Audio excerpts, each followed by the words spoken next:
with the exception of that one C sharp, C natural hiccup. That was the shifting etude for the cello. This is all first, third, and fourth position, and this is all G major. So your finger pattern should have C naturals, but F sharps as well. And make sure you know where your half steps and your whole steps are. Know that there's a half step between F sharp and G. Know that there's a half step between B and C. So if you shift up to first finger A, third finger B, you need to know that B and C has a half step, so you don't have to extend, you just use normal fourth finger. So the three positions, like I said, first, third, and fourth.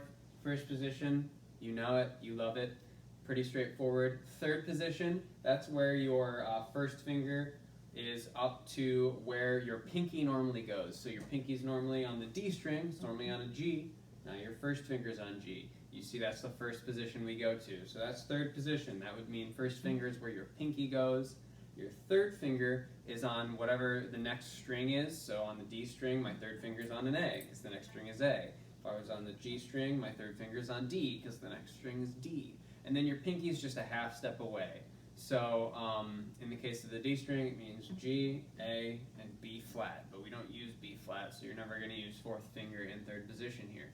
And then fourth position, that's where your thumb drops to the bottom of your neck, and your first finger is right on top of E or right on top of A, depending on what string you're on. So those are the positions, and how I would practice the shifting etude is I would just take these shifts, isolate them, and go really, really slowly. So that first shift is from F sharp, third finger, to first finger G. So just taking F sharp to G with a tuner in front of me.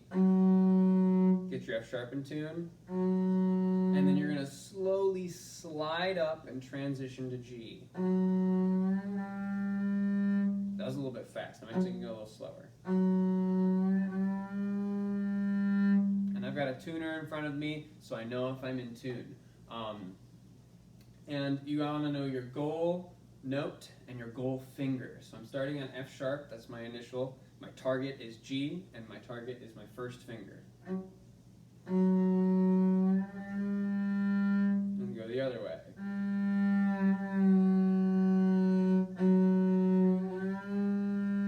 I'm a little sharp.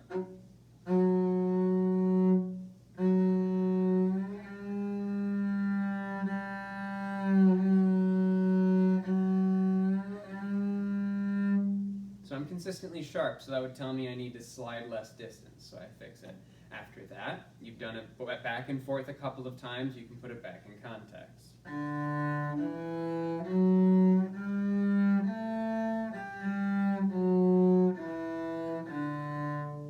And you can do that with all of the shifts. The next shift is from fourth finger G to first finger A.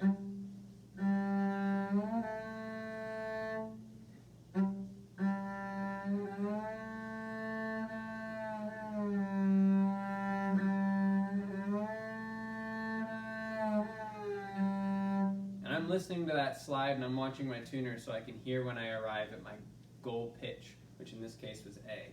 Then you put it back in context.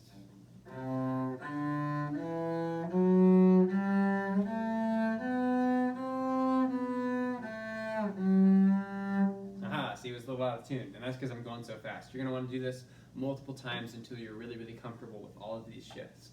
And from first to fourth and from first to third and back are the only shifts you have to worry about in this etude, is getting from first to third and getting from first to fourth. So if you can get those really consistent, you'll be good for this whole piece. And I am at eighth note is 80. My tuner says quarter note equals 80, but I'm not playing, if this is my tuner, I'm not playing eighth notes to these quarter notes. Because that's too fast. I'm playing every click as an eighth note. So I'm really listening at a slow tempo if I'm getting these shifts or not. So this is pretty straightforward. Third and fourth position should be pretty familiar to you if you're working on this chamber excerpt. So make sure it's really, really accurate. It's slow and precise. Let me know if you have any comments or questions. You can comment on the video, you can comment on Google Classroom, you can send me a remind, whatever works. So happy practicing with that. Hopefully my cello playing sufficed for this video. But let me know if you've got questions on that, and I will see you next time.